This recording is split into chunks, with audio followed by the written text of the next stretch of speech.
dakwah, di samping uslub, di samping hikmah. Sebab tu perkataan hikmah semalam saya sebut, perkataan hikmah bukan soal cakap bagi lembut, lemah lembut, tak. Al-isabah fil qawli wal fa'l, tepat di dalam perkataan dan perbuatan, mengenai sasaran. Dia cakap tu kena. Dakwah kepada orang Melayu mungkin bahasa dia lain, dakwah pada orang Mak Saleh bahasa lain, orang Arab lain.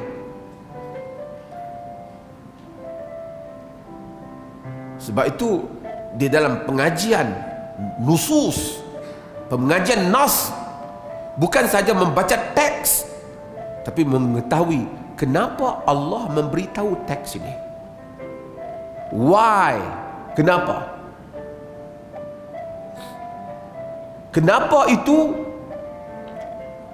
Dengan kenapa kita mengetahui maqasid agama, tujuan agama.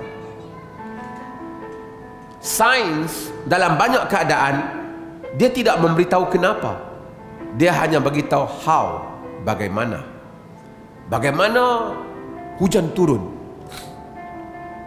dia beritahu begini, wap naik, begini hujan turun.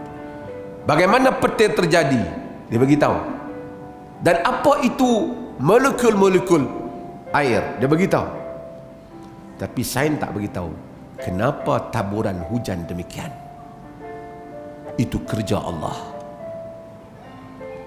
Bagaimana dia membahagi-bahagikan nikmatnya di kalangan hamba-hambanya.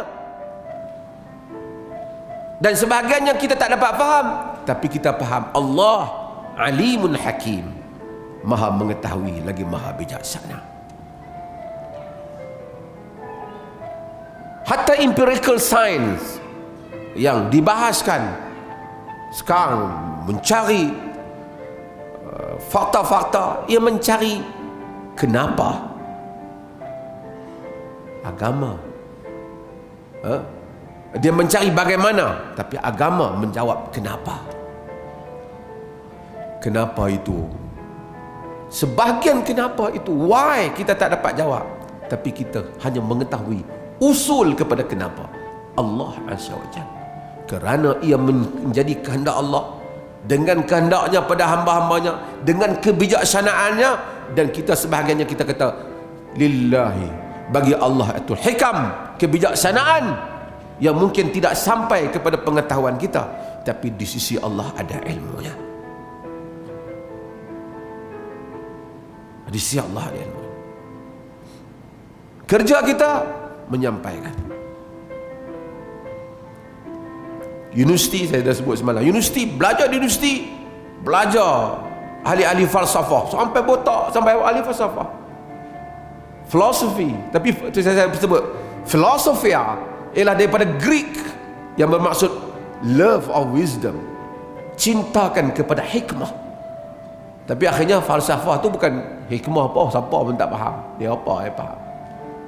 Tapi Quran kata ud'u ila sabili rabbika bil hikmah, serulah ke jalan Tuhanmu dengan hikmah, wal mau'izatul hasanah, dan mau'izah yang hasanah. Hikmah yakni perkataan itu tepat, walaupun mungkin orang tu tak terima, tetapi di segi ukurannya tepat. Orang yang seperti itu dengan bahasa yang seperti itu, dengan penghujaan yang seperti itu, dan kita buat dengan kadar kita.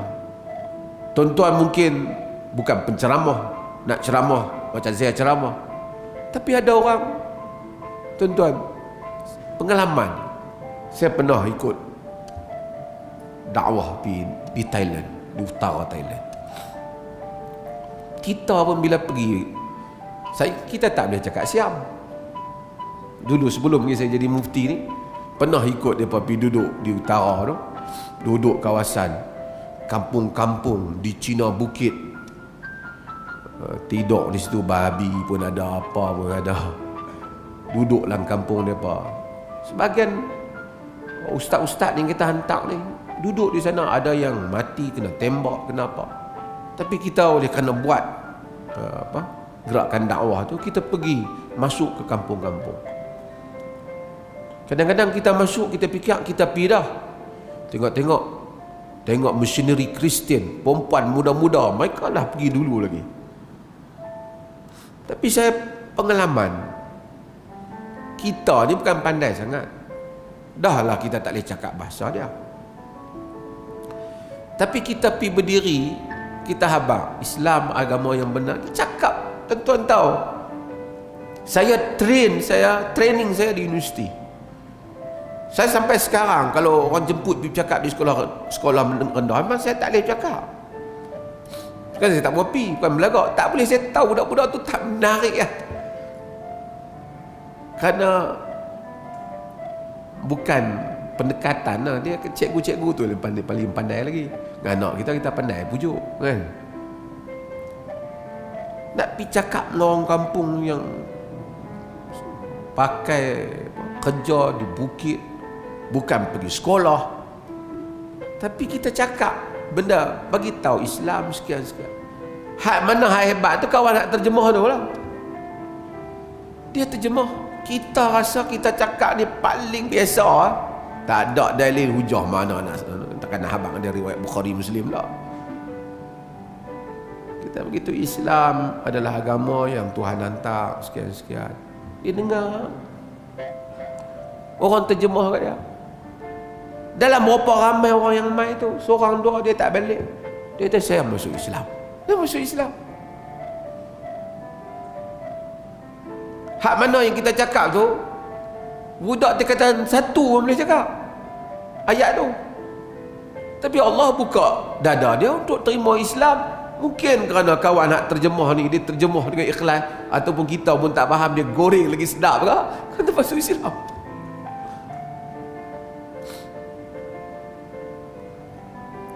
Cuma dah keadaan mereka tu masuk Islam. Kadang-kadang bila dia masuk Islam, dia tanya dia boleh makan babi ke tak.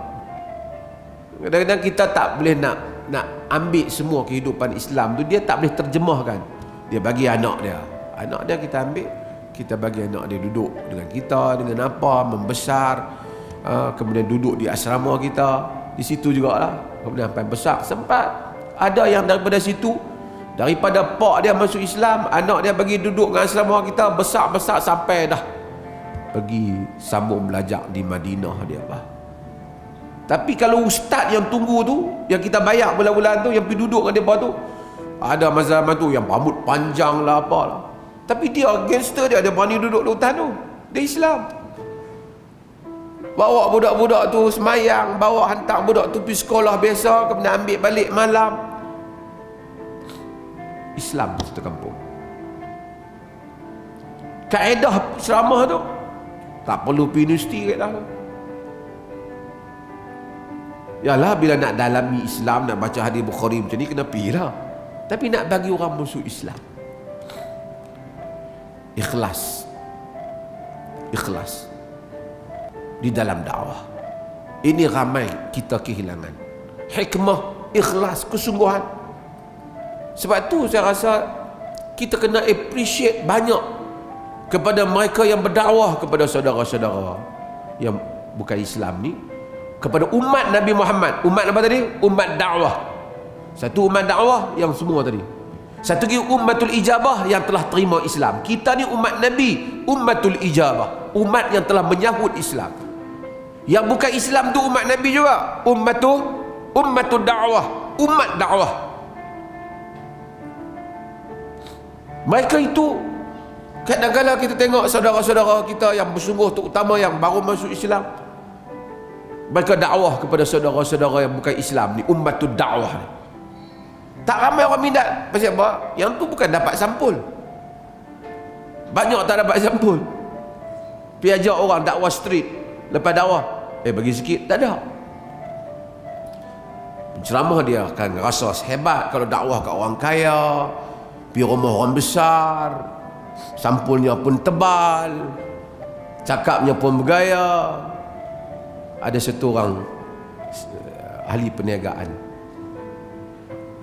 mari rumah saya, dia duk minta pandangan saya lah tentang projek dia. Dia cerita, dia jemput satu penceramah pergi ceramah satu tempat.